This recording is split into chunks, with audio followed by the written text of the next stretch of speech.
Hey guys, Seth here with a Shot in the Dark reviews. Today we have an unboxing and review of the new Sofrin SP33 V2. It doesn't say V2 on the box, but this is the new V2. This one runs in Cree XHP 50.2 LED, and I have to say, it definitely puts out some light. So let's take a look and see what we got here. I do want to give a shout out to Sofrin. Sofrin sent me this light to review. It's been more impressive than I thought it was going to be. I'll bet I love Sofrin anyway, but it's been a heck of a light. It's been excellent around here at the shelter, and it definitely performs better than the V1. So, this is what you get in the box. I like Sofrin because immediately right off the bat, included is a card. Card says, hey, happy or not happy, and gives you what you're able to do in either situation on the card, which is really appreciated, I'd say. It's that customer service that makes them a great up-and-coming company that is newer to the field. So just the outright initial statement of, hey, not happy? Well, let us make it right, and this is how you get in touch with us. Feel free to pause the video if you'd like. Check that out. The manual that it comes with is pretty basic. If you want to check out the specs, here they are. Probably give you the English version. Comes in several different languages, but what I'm really impressed by is this right here. You can run this bad boy on turbo with the included 26650 battery. Comes with the light. It's an excellent touch. Those batteries are not cheap. It seems to be an excellent quality battery. I've run it through its paces, and we get pretty close to almost an hour of runtime on turbo at 2500 lumens. Not to mention, all of these others are pretty impressive as well. Eco mode is their moonlight mode, but I'd say it is a little brighter than what I would consider moonlight at 15 lumens. However, with the included battery, you can run this thing for days and days. Okay, so that is pretty darn impressive. I'll also say I appreciate the fact that they include the candela, because a lot of companies don't have that, and you have to go hunt it down and see where we're at. So it's not a high number here. This is designed to be a combination flood throw, but it puts out lumens like no one's business, and it does its job. So 11,760 candela, that's not going to reach out and touch something, but it's definitely going to, up to about 100 yards, do whatever you need it to do. So, pretty impressed with that. Now, let's get to the good stuff. In the box, they include an 18650 tube adapter, silica gel packet, lanyard with O-rings, pretty standard. They do include USB cable with a charger. A lot of my lights come with this. To be honest, I'm not going to trust a nice battery to something that kind of feels like it actually costs more than the battery, so I always use my own charger. But it's very nice of them to throw that in, because if you're just getting into lights and you're looking for a really powerful budget light, this light with the battery on Amazon was $39.99, and that's prime shipped. So with shipping for me, less than or right at 40 bucks, a little over with tax. But I have to say, it's nice that if you're just getting into the budget world, you may not have a charger. Obviously, you want to be able to get it up and going. So this will get you there. But if you plan to buy more flashlights down the road, I would definitely recommend getting a different charger. Now let's get to the good stuff. All right. I tell you what, I came across this too in shipping. This thing is in there, which I like. I like that it's so firm in there because, to be honest, Amazon didn't send any packing material in a box that could have fit 6 of these lights. So it got banged around a lot from Amazon to me. And the box arrived in good condition. The light was perfect. There were no problems. There were no issues out of the box. So the fact that they have it in here so that it doesn't move around and wiggle, that's a plus to me. So again, this is the SP33, and it's got a couple of neat features that I want to cover. So I will say it is a very cool tint. I don't want to say very cool, but it is a cool tint. Between 6,000 and 6,500K. So it's a cool tint. I happen to like cool tint on my more powerful lights. Generally, if I'm pulling it out, I'm not doing it to, you know, be able to have a high CRI or something of that nature. It's to really light up everything, you know, that I can to hunt down a dog or a cat or any other of the shelter animals. Right here is that Cree, as you can tell, XHP 50.2. And I like the orange peel reflector on this one. I'm not always down with the orange peels, but I will say it is a very fitting reflector for this particular light. And you'll see why when I do some beam shots. So the bezel around it is stainless, and that's a nifty feature. Most people don't care about the bezel, but I will say it's you don't see an attention to manufacturing and craftsmanship on budget lights like you do on these. So they do include this strike bezel. You notice these little indentions here along the sides. So if you were to click the light on while it's doing a cap stand, or excuse me, a headstand, you can see right here that you can tell that it's on, and I'm assuming that's the purpose. Could also be used for self-defense. I have small hands, and this fits in my hand pretty well. But if all else fails, I could see how there could be some self-defense benefits, but it is nice as far as being able to set it down. If you have several flashlights, you accidentally forget to turn it off or it gets clicked on, there you go. So that's a nifty feature too. Again, small, but you don't see it on budget lights, so it's worth mentioning. I want to go over some of the UI here. First is the switch. Switch feels good in the hand. It seems firm. You know, it's not a McClicky or anything, but it is definitely, you know, it doesn't feel cheap. It's got some weight to it. It's a 26,650, so, you know, you can't really expect any less than that. But I want to show you real quick before we go through the modes. I want to show you the battery on this. The threads, they aren't greased, but I will say I did not find any friction when attaching the tail cap.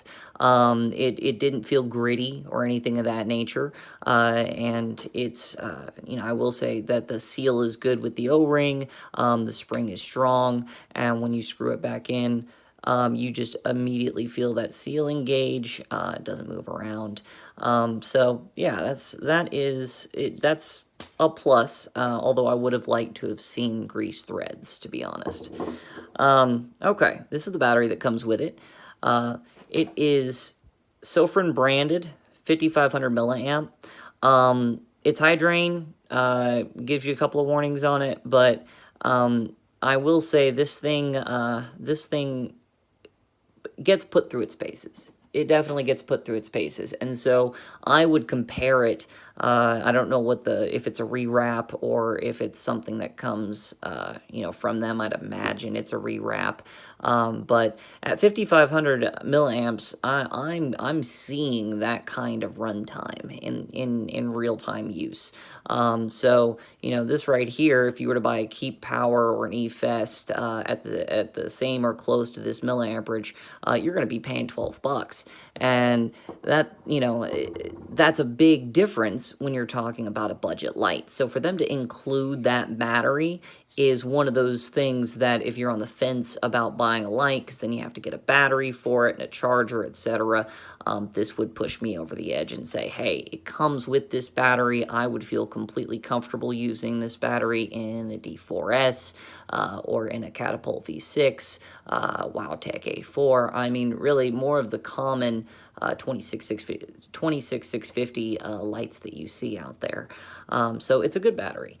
You have some heat sink fins here. It does warm up, but it doesn't get near as hot as I thought it would, and I'm pretty sure that's why you're able to get the kind of runtime out of it that you're able to get.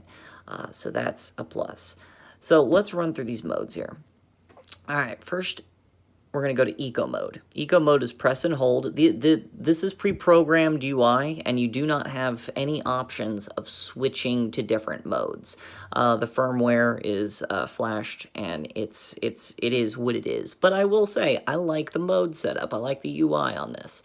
So that Eco Mode that we were looking at is just a press and hold, and that's Eco Mode. 15 lumens, not anything crazy impressive. I wouldn't use it as a really a moonlight mode, only because if I'm trying to read or doing anything real up close, I mean, you got a lot of light that's coming out of there, a lot of reflection. So but with that said, if you're walking around at night and it's pitch black, this puts out a decent amount of light that is very, very usable. So if you're camping or you're not going to be near a power source anytime soon, then I'll say that is a pretty cool thing. That you lose the moonlight aspect of it, but to get the kind of runtime that you do with an amount of usable light to just light the path directly in front of you, that's nice. Now, if you one click off, and if you notice, when I turn this on, and this is going to be the case, you get this with any mode, you get this green light. This is your battery indicator. Another one of those little features that would usually be hidden in the UI that isn't. It's just right there, and that's really nice. It's not invasive. It's not as bright as my FL, which I actually like because it's not distracting in any way, but it's still clearly able to be seen at night. So whenever you click it off, and whenever you click it on, regardless of the mode, you're always going to get that indicator that comes on.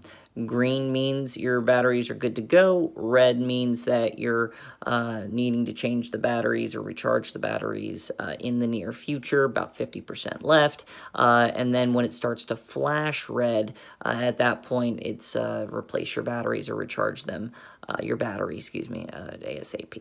So again, that's Eco Mode. Now, what I'm going to show you is just cycling through the modes. It's daylight outside, and so I don't want you to take this for, as a beam shot video. I'm going to do a separate beam shot video here this evening and get that uploaded. But for right now, this will just show you the different modes here. So this is Eco Mode, and then from Eco Mode, we click off. And then we do a fast click rather than a click and hold, and that's going to get you into low. And it cycles low, medium, high as you hold down the button. So low, medium, high, low, medium, high. And so it will do that consistent cycle. Then that's the whole mode set. As far as the typical modes that you're going to come across. It also has turbo, and it also has strobe, which is nice how they incorporated both. So press and hold, cycle through the modes, And then when you're ready, if you want to throw it into a pocket or carry it, go ahead and click it off. You want to lock it out. 4 clicks. Gives you 2 flashes. I don't know if you saw that, but I'll show it to you again. 4 clicks. Unlocks it. 4 clicks. Well, see this goes. There we go, and locks it. So that's nice. It's not invasive, but it's good that it gives you a heads up that it is actually locked out rather than having to mess with the light. So we'll unlock it, and right now we are in low, and then you got medium. It is a very well-centered LED. I like the hot spot on this. Again, this is not a thrower. It leans a lot more toward flood than it does throw, but it does put out very usable light to 100 yards, I'd say, on turbo. And, you know, with that hour-long almost runtime, that's pretty impressive. Then from here, you got high.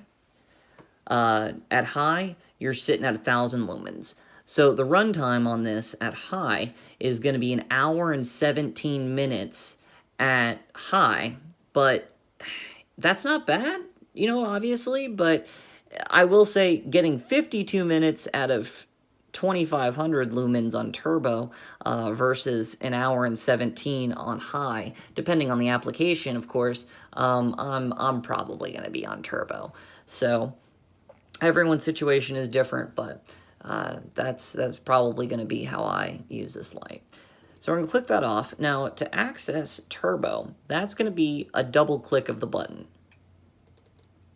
And that's turbo. Now, again, my camera auto-adjusts for exposure, and this is not a beam shot video. This is just to compare my UI and modes. So I will say it's very bright compared to what you see on the camera, reflecting off that white wall, which is only about 4 feet in front of me.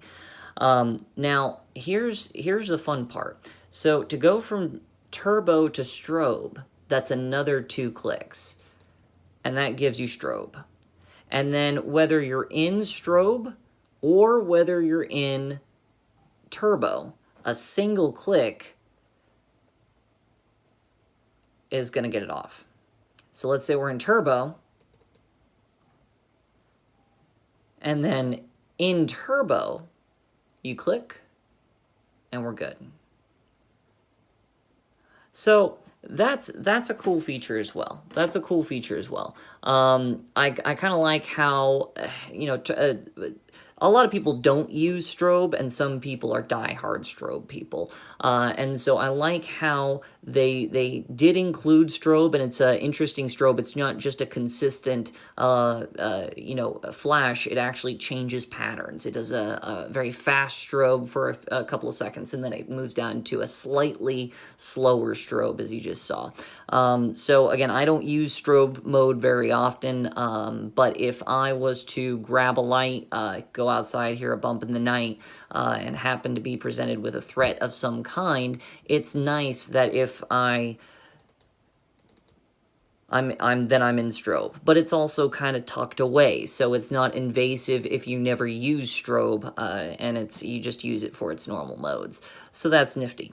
So I like all of those pieces of it, and its function is excellent. I will say, as far as quality build for 40 bucks, I mean, this thing, you know, I'd compare it to a $50, $60, $70 light, something from Olight in the same category. I mean, it doesn't have a lot of the bells and whistles like magnetic charging and all that kind of stuff, but Sofrin gives you a usable light out of the box. And I don't know how frustrating it is when you get a light and for whatever reason, like for example, I had a D4S and didn't have a 26650 battery, didn't want to spend another 12 bucks on one for a budget light, so I just ran an 18650 in it. And thankfully with the magnetic tail cap, it worked. Sofrin says, no. We're going to go ahead and throw in the battery. We'll throw in a cheap charger, and, you know, we'll get you going. It does come fully charged, which is another nice feature. I was literally able to take this out of the box, take out the little red dot that they had keeping the spring from the battery. And it's just a really nice usable light. Knurling is good, grip is good. Again, I have small hands, and it fits in my hand pretty well. So to close this out, I want to do a couple of pros and cons here. Pros on this are bang for the buck. You get a great, well-functioning, ready-to-go light, for 40 bucks. I mean, that's awesome. It's a well-used and placed XHP 50.2. I mean, the knurling is comfortable. I would like to see some other tint options. That's going to be a con. I am a fan personally of 6,000 plus K on my higher powerful lights, but a lot of people aren't. A lot of people would really just prefer to have something warmer, 4K, 45K, and something that gives you a higher color rendering index, so a higher CRI. That's important to a lot of people out there, so if they were to make this available with the same LED, but offer a cool or a warmer tint, I'd like to see that. Granted, you're probably not going to get the same output, and I'm sure that's there to be able to achieve that 2500 lumen mark. But it's something I'd like to see. Something else, no magnetic tail cap. Now I will say, it tail stands and head stands very well. So if you need to set this light down, you can set it down, and it ain't going anywhere. I mean, it's there, which is nice that it has that stability. But I would have liked to have seen a magnet in the tail. Now, I don't know if there's a whole lot more engineering that goes into that process, but it would have just been a nice feature to have. Again, it's a budget light. You can't expect the world out of it. I do love the battery indicator, one of the better ones I've come across. Like the choice of LED. I like the runtime. The runtime is fantastic for what you're getting. I am pretty impressed with that as well. I'm going to do I'm going to do a beam shot video of this tonight along with the Lux RC FL33, and I'll get those uploaded so that you can see what this bad boy can do. Until then, appreciate you guys watching. I did want to mention one last thing, and you guys may know this about me. This is a personal choice. The package did come with a lanyard, an expensive lanyard, and some extra O-rings, but no clip. No clip. Now, granted, you're not going to generally EDC a 26650 light just for the sheer size of the tube. This is not going to fit into my pocket and be comfortable to carry around all day. But if I, have a jacket that I want to clip it to that doesn't zip up in the pockets and I don't want it to fall out, it would have been really nice to have, even if they didn't include a clip, even just have it tapped for a clip. Right in this area would have been very fitting in my opinion. So that's something that to take in consideration. It by no means takes away from the light, but that is one thing as a personal choice it bugs me.